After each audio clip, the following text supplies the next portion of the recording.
Greetings all!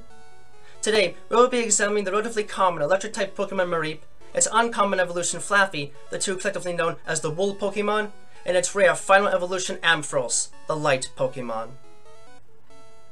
While they might seem more cute than harmful at first to many, the members of the Mareep family are unique sheep that can still deliver a potent jolt to anything that underestimates them. Mareep are quadrupeds with blue skin and 2 toes on each of their feet, a long tail with black and yellow stripes, and an orange crystal at the tip used to help release electricity from their bodies, as well as a blue head with large black eyes and a pair of black and yellow striped horns on the sides of their head. The rest of their body is covered in a thick yellow fleece used for gathering electrical energy, additionally forming a wisp of fleece at the top of their head. Their evolved form, Flaaffy, are more bipedal in nature, with bright pink skin and tail and horns that are colored with black and pink stripes, while the crystal at the end of the tail has turned blue and the digits have fused together into a single form. Most of their fleece is gone at this stage of development, save for a large bunch of it around their neck and shoulders and a double wisp of it around their head. The final evolution, Ampharos, are completely bipedal with yellow skin and a white underbelly, their tail and horns once again changing color back to yellow and black stripes, with the tail crystal further turning red. Their long neck is adorned with a trio of black stripes, and they now have a single white nail on each foot, the head taking on a more football-shaped form with a round red crystal on their forehead. It is further noted that these beasts have access to a Mega Evolved form, and in this state, their horns take on a more spiral shape to them as they regain a massive amount of fleece on their bodies, their head and tail being covered in thick, flowing fleece as a series of additional red crystalline orbs develop along the surface of their tail fleece. Instead of relying on electricity gathering organs to create their electricity, at a young age, Mareep actually generate and store all of the electricity within the fluffy fleece that grows on their bodies. This fleece has unique electrostatic properties that go beyond the normal capabilities of most wool, in that it is able to build up an enormous amount of static electricity through repeated contact with solid objects. This in turn has enabled Mareep to adapt to their fleece perfectly and use it to generate and launch fairly strong electric-type attacks from afar. Although they are capable of maintaining electrical charge in their fleece without accidentally discharging it all the time, this does not mean that it is a good idea to come into direct contact with them when they are fully charged, as the chances of the stored electricity using an individual's body as a conduit when at high levels of energy are still quite high.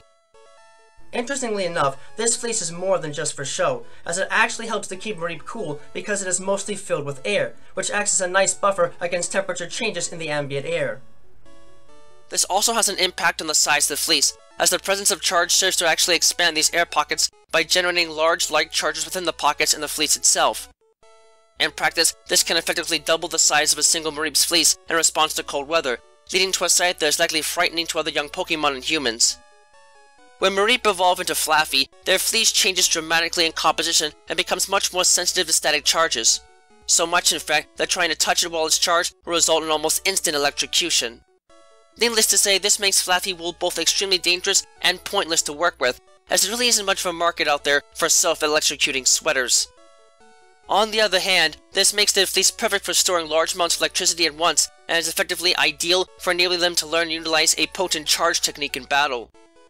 Evolution into Ampharos finally strips these creatures of what little fleece they had, and reduces them to a completely bare state,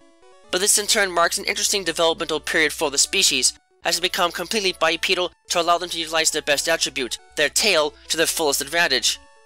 But aside from this, it is difficult to say why such a change actually occurs at all. What can be said, however, is that this helps out Ampharos a great deal in battle, as it enables them to directly confront opponents in both close quarters and afar, by granting them the capacity to learn the Thunder Punch attack immediately after evolving, and even a Fire Punch attack with enough practice, even if they don't have the physical strength needed to make the most of this.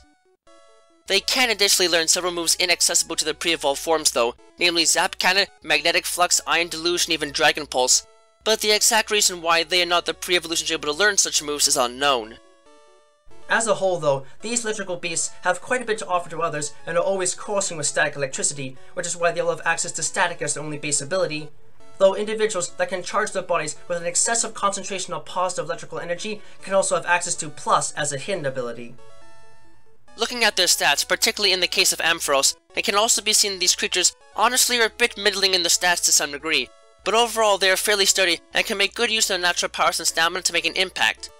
The only issues they have is that their physical offenses are not that great, and the ponderous walk means that they are not that fast, the base attack and speed stats being below average for a fully evolved electric-type Pokemon, but they are above average in everything else, and thus can be worth the effort to raise if a well-rounded electric-type fighter is needed. Despite their usage in combat, Mareep are actually more highly prized for their wool than they are their combat abilities. The reason is that Mareep wool has powerful elastic properties that make anything made from it both extremely durable and easily stretched without affecting its overall shape at rest. Needless to say, there are many different companies that specialize in using Mareep wool to produce goods, but because Mareep require a bit of finesse to properly harvest their fleece, as their electric-type properties can easily harm some humans, nearly all these operations are small-scale family businesses, and the fleece has to undergo a special treatment in order to remove much of its capacity to store static electricity. Thankfully, Mareep help out humans a bit because they actually shed their fleece automatically once a year during the summer, and turn negating the need to actually shear it off.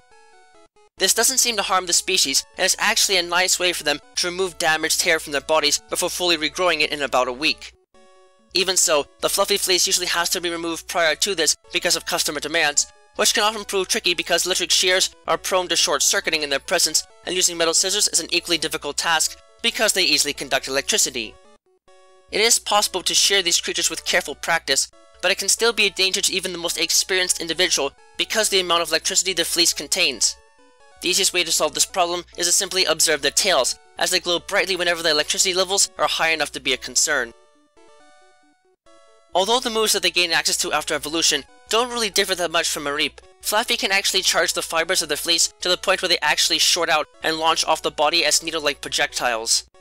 The damage done is beyond negligible, but these generally carry more than enough charge to temporarily stun anything unlucky enough to get in their way, and turn enabling Flaaffy to escape from otherwise lethal predators. Unfortunately, as a consequence of their increased storage capacity for electricity, Flaaffy also experience permanent nerve damage near the base of their skin and become unable to grow their fleece on most parts of their body, especially where too much electrical energy is stored. As it turns out, Mareep only possess their fluffy coat because the electric-type powers at their disposal are too weak to actually damage their hairs. With Flaaffy, however, merely attacking can often singe their hairs and cause irreversible damage over time in the form of bald patches. This is usually not much of a concern though, as it provides other spots where they can safely touch these creatures, plus Flaaffy evolve fairly quickly and lose their fleece altogether at that point anyways, so most people don't care either way. It is interesting to note, however, that the loss of their fleece has also changed the skin texture of Flaaffy a great deal.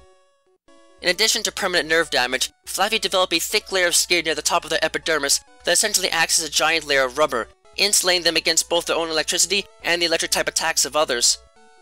This can give Flaaffy a significant edge over other electric-type Pokémon, despite the fact that they have no basic offensive moves outside of tackle and takedown attacks. But in the future, this will help Flaaffy a great deal as they finally gain access to powerful attacks and techniques after evolution. Aside from the greater battle prowess compared to their pre-evolved forms, what makes Ampharos especially noteworthy and special is their tail.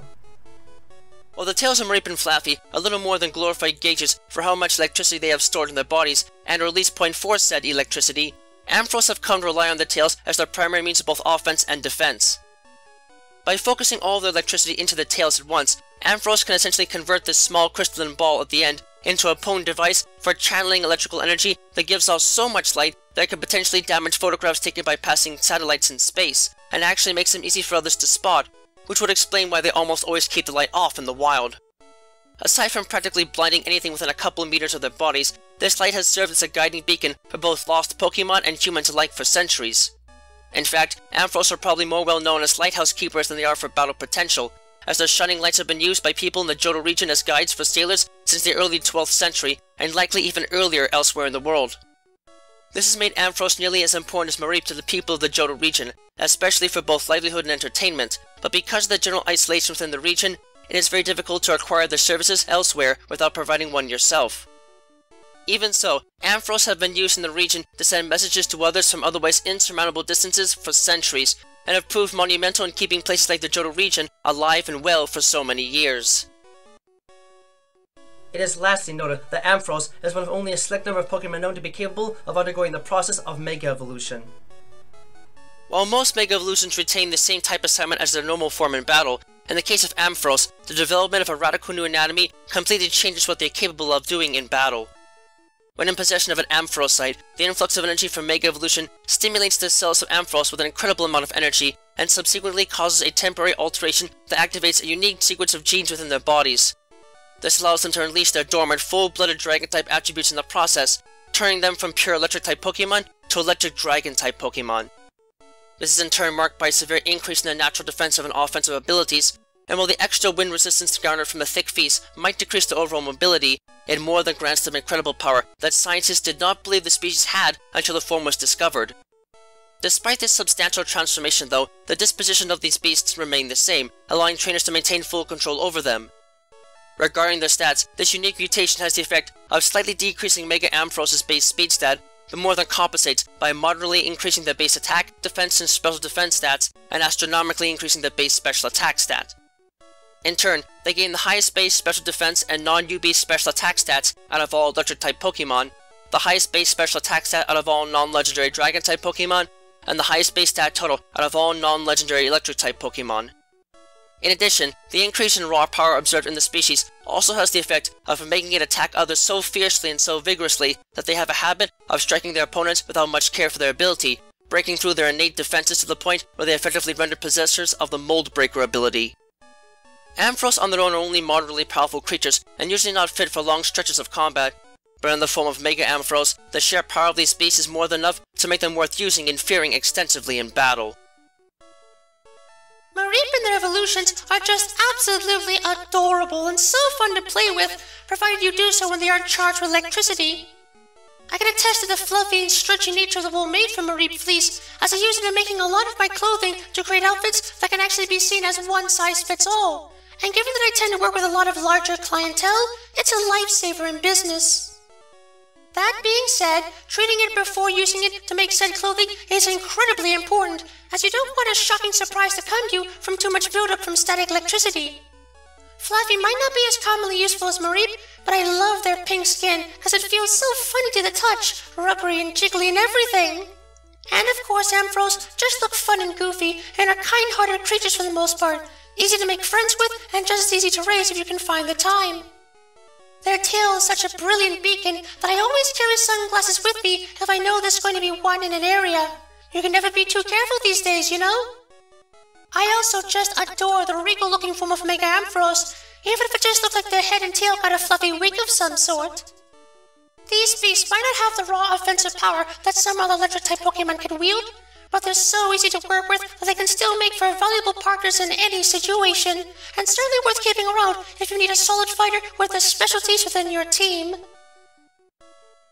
Entertaining to raise and work with, and with few downsides to their presence, the members of the Mareep family are loyal and easygoing mammals that can make a positive impact in the lives of many, both in and out of battle. You might have to invest plenty of time and a bit of artificial help to get them the best moves possible, but it can be worth it when these lovable sheep enter the fray to really show their stuff. Just do yourself a favor and make sure that you wisely choose your attire before giving them a big hug. They might not intend to shock you, but with how much electricity tends to build up in and around them, you might be in for a shocking turn of events if your wool sweaters and clothes get just a tad too close to them.